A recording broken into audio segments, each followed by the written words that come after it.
what they hide. Oh, tinfoil on tonight. Ancient towers crumble, but secrets remain. Stories of Tartaria lost in the rain. False flags waving, a shadow parade. Digging for answers they want to evade. Picture perfect on the news, but I see the lines. Never take the story straight, I read between signs. Tinfoil hat on, I see through the plot. Hidden signs, clues they thought I forgot. Maps upside down, no ground to the sky. Truth on my mind while the world asks why. Oh, chasing what they hide. Oh, tinfoil on tonight.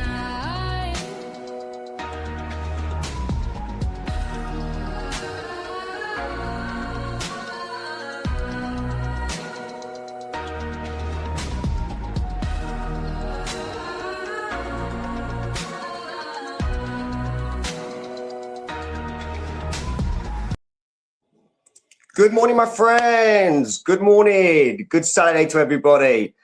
I thought I would just bring a little video. We did a successful show last night on Rabbit Hole Ramblings. Some of you, a lot of you probably would have come over from there. And we did a 4-hour marathon in total, I believe it was. So, yeah, it was quite a late night, but we managed to get into some of the deeper depths of the Epstein files with a few other contributors such as John and Eugene, but primarily obviously Sean, the host of the channel and the owner of the channel. Thank you so much. It was a really good evening. Really enjoy, spitballing some of the ideas of what's been going on in the world in these files in particular. Also, I want to say thank you so much for the love last night. The subs on the channel just, blew up overnight, which is just amazing that, we have so much support and these communities are growing so quickly. So I thought I would do my best this morning over a nice hot cup of coffee and a slight recovery to sort of cover a couple of the points that we were talking about last night that are of interest to me. Now, obviously this channel is a new channel, so we want to try and sort of grow it in the right way. I've been looking into sort of ideas to sort of make it a bit more user-friendly. I don't want to make this channel just solely about what's been going on with Epstein. But, as a lot of you probably realise, having these files released only last weekend, it is a bit of a conspiracy theorist wet dream to be able to see this kind of information and exposure on a lot of these people that, we have sort of considered to be conspiring against a lot of people, in lots of different businesses and walks of life. So, yeah, it was a really, really good show, but really enjoyed it. I see it hit over 2,000 views overnight, which is, again, for such a small sort of channels, it's amazing to see the sort of reaction we're getting. But thank you solely to Sean over there at Rabbit Hole Ramblings. If you haven't come from there, it does say on my analytics that 60% of the people that have found this channel haven't actually been subscribed from there. So maybe you found this channel in another way. I'm not quite sure. But if you haven't already seen Rabbit Hole Ramblings, we tend to do 1 or 2 talks a week. They're quite long-winded sort of shows, but definitely a lot of fun. So thank you so much to them over there. Go and give them a sub and a like as well, and maybe try and catch up on one of the videos from last night or previously. We've been doing them for 18 months or something like this, but it's a really good way to spend a little bit of time, sit back. I believe their channel just got ad revenue and monetization over the last week or 2 as well. So obviously growing really, really well. But thank you so much to the people over there, the support that we're getting, all the subscribers, the people that put in the comments, you're greatly appreciated. You're the heart and the soul of the channels. So please continue to, put your comments in. We like to see your feedback. We like to know where we can sort of improve, go right, go wrong. And the same with this channel going forward. I want to hear all of your comments. I want to know what people think about the subject we're talking about, any contributions. We're not experts in anything. We're just conspiracy theorists trying to get to the bottom of some of the stories. So yeah, it's a really, really good purpose. But obviously Saturday morning, didn't want to make it too long-winded, but I wanted just to cover a couple of topics today that we spoke about briefly last night. Now, someone mentioned in one of my comments as well, be careful with these Epstein files. They are dark, they can really affect your mental health. So, again, a little sort of slight warning. you know, when you do start going down this rabbit hole, you know, look after yourself, make sure that you're prepared to sort of see this information, take a little break. You know, myself personally this week, you know, I've been just deep diving straight in. You know, I don't think it affects me so much, but yeah, you never know. So just a sort of bit of a trigger warning, just be careful when you go into these files, which is why I've taken a sort of step side into sort of finance these last few days. I'll come back to all the videos and the photos and stuff later on, sort of next week. I've managed to sort of complete the download on an external hard drive. On one of my previous episodes, I mentioned that this is how you get access to the files. This is how you find the files. Remember, download them safely. The justice.gov website /Epstein. They have been changing these files around as well. So, you know, I would definitely suggest, you know, if you've got the space in your computer or ideally external hard drive, get it downloaded. I really do honestly believe that these are going to disappear. I honestly believe in the near future, there'll either be some sort of type of incident on the website where you can't access them. There'll be corruptions, there'll be deletions, there'll be redactions, which kind of brings me into what today's topic will be. But yeah, make sure you look after yourself. Make sure you download these files for reference in the future. You know, obviously they're all over the internet. You can't really, you know, turn anywhere on social media right now without seeing this kind of information. But, you know, for future reference and, you know, conspiracy theorist dream, something you can go through at a later stage. But yeah, just to be careful. The videos themselves are actually quite hard to access. I don't think you can actually access the videos. I mentioned in one of the last episodes, I wanted to try and get into some of the stuff I've been hearing about with the videos.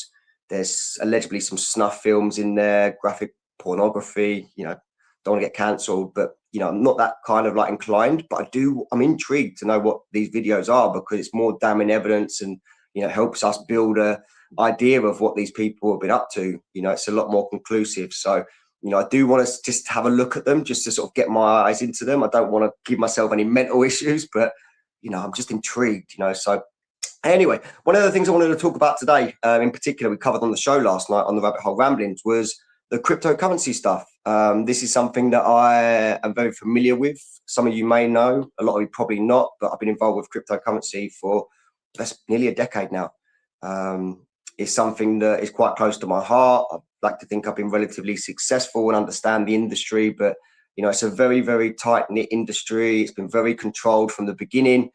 Since the very, very beginning, there's been lots of conspiracies about suppression and, you know, the lack of innovation that, you know, is being offered to sort of newer startup companies. There seems to be a very, very tight-knit group that are controlling it. And one thing that we're finding in these files is that actually tends to be the case. We're starting to see that there's evidence out there that some of these, you know, brilliant technologies, which are beneficial to a lot of us going forward in this new digital age, actually are being strangled, actually.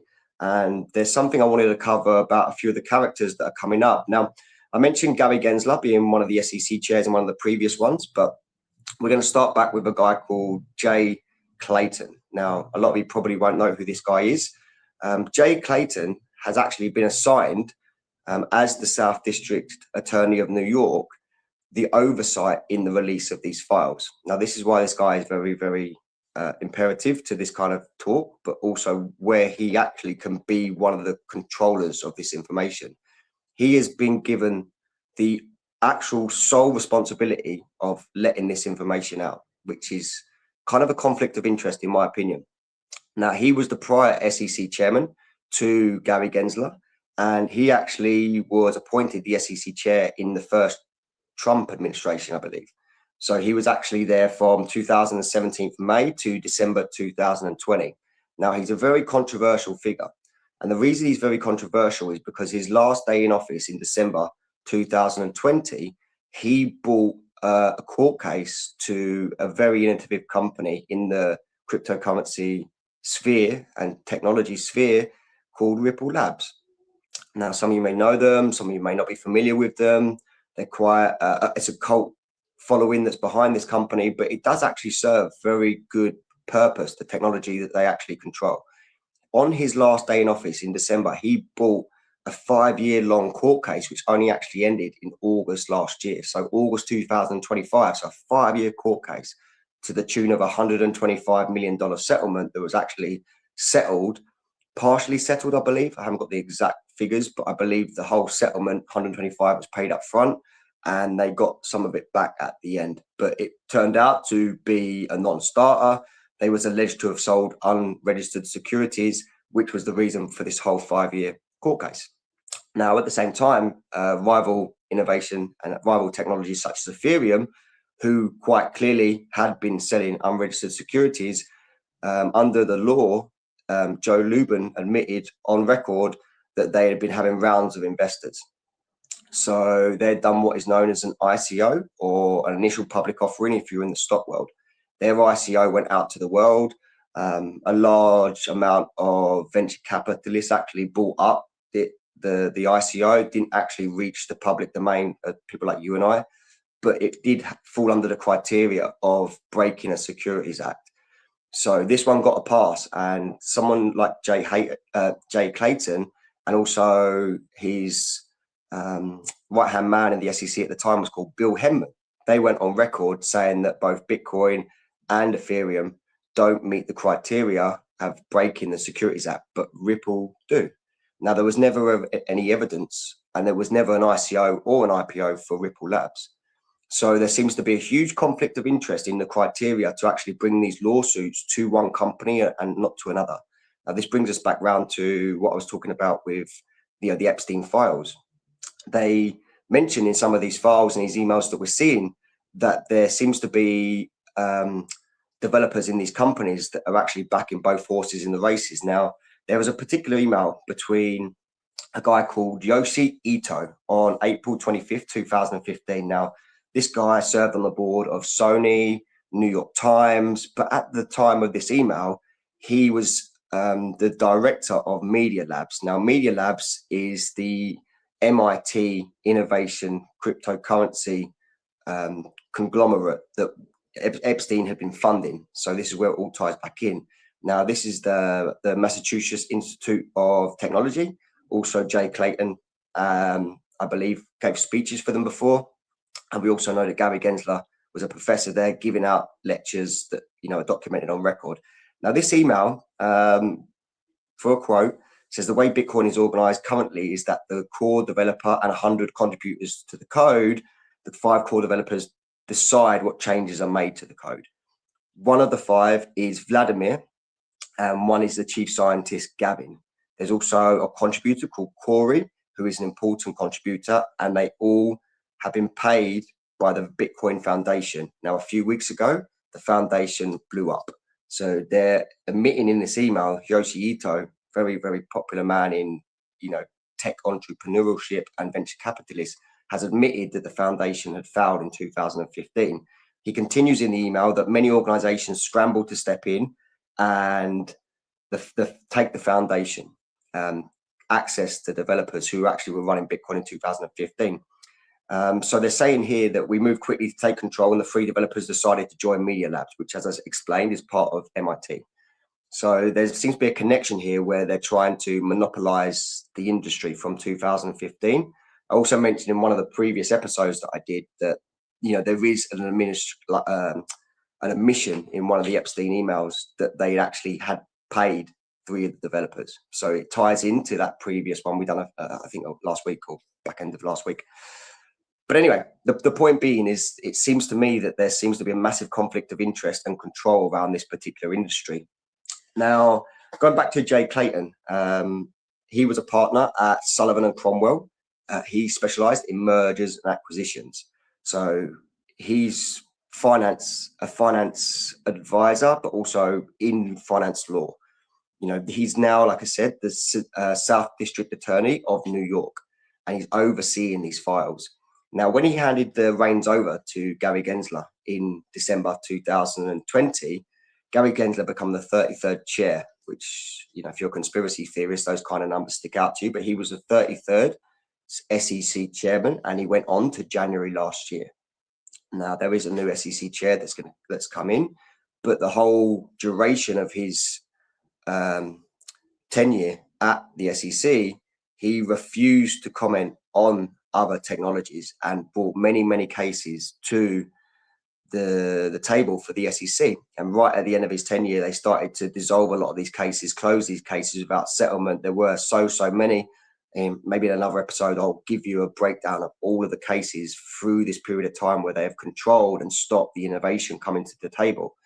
So the conspiracy has always been, from when I first got into crypto, that the markets are manipulated, they're running on trading bots, and there seems to be some sort of type of control from the top that shorts the other innovative companies and basically rotates the finances back into Bitcoin.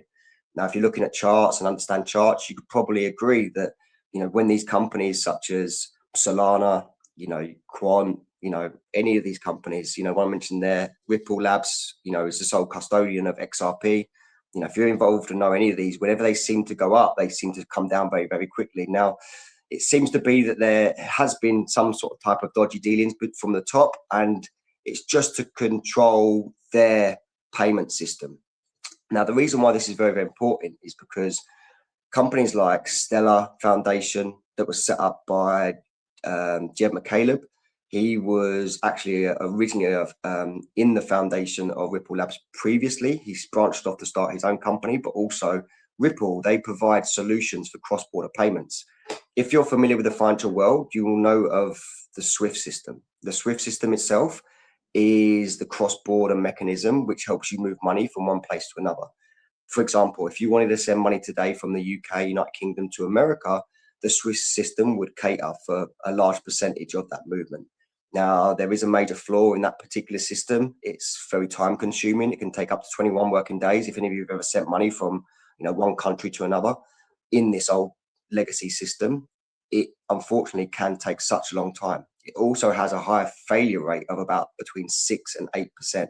So you could send your money, say you've got 10 grand, you're sending it to your grandfather in America. It would go through this system with high commission rates. A lot of them have percentage rates. So 2-3% on every 10 grand, it's a very high fee that you would pay to move that money. And a lot of the time, up to 8% of the time, it can actually bounce back as a payment. Now, this is very bad for businesses. If you're sending lots of international payments, if you have, employees all over the world, which a lot of these international companies have, it's a very difficult part of the business. Now, these companies, offer a solution. In particular, Stellar, XRP in particular, these have actually solely, specifically focused their industry on a solution to this problem. Now, going forward, the idea is that these payments will not necessarily be necessary or as necessary if the solution comes to play. Now, XRP, for example, which is a great example, they can move money cross borders for fractions of a cent. They can move any amount of money for 0.00002 cents, which cuts out the whole fees that the legacy system currently benefits from. This is big business for the SWIFT system, and the banks involved, we're actually catering for the industry.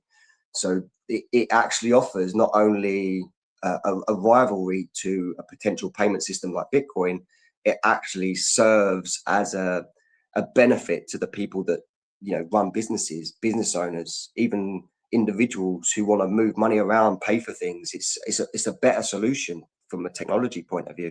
The same with Stellar. Stellar offers the same solution. I'm not quite sure on the fees, but they're very, very similar. As I said, the creator of Stellar come from Ripple, so they've obviously onto a winner with the technology. Now, if you was involved with Bitcoin, like we're seeing with Jeffrey Epstein he was involved from 2008, as we've seen in some of the emails so far, it actually would not be beneficial to have this technology rival you. If you want to build the ideology that you offer a cross-border payment solution and yours is the only way or the highway, it does actually, it's better than SWIFT, but it's not as good as the rest of these solutions. So you would try and control, the access to these particular companies, which again brings us back to the court case where maybe these people have strangled these companies since 2020. Now, in my belief system, I generally do believe that this is the case. I generally do believe that it's a conflict of interest having rival technology that's superior to yours, just from a business owner's point of view, or, you don't want to have competition, like without monopolizing a new industry. You don't want to have people that have got superior product to you. And that's same in any industry, in any walk of life. So it would make sense just from a layman's point of view that they would try to stop that coming to pass. And it does seem like that's what's happened here. Now, Gary Gensler, as I said, like the credibility of these people is bad.